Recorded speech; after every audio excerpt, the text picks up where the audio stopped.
সফলতা বলতে আমরা আসলে বুঝি যে দুনিয়াতে বাড়ি গাড়ি টাকা পয়সা ইত্যাদি ধন দৌলত এগুলোকে আমরা সফলতা বুঝি, কিন্তু আল্লাহর ওলিদের সফলতা ছিল আল্লাহ তার রাসূল।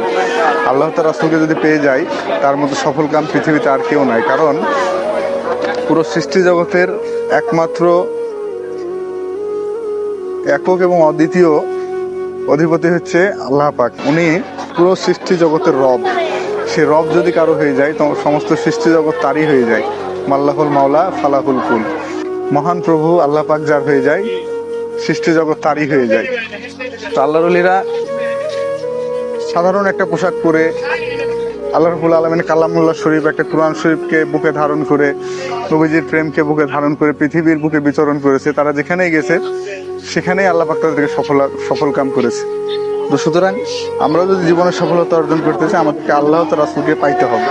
আল্লাহ রাসূলকে পাওয়াটাই পৃথিবীর সবচেয়ে বড়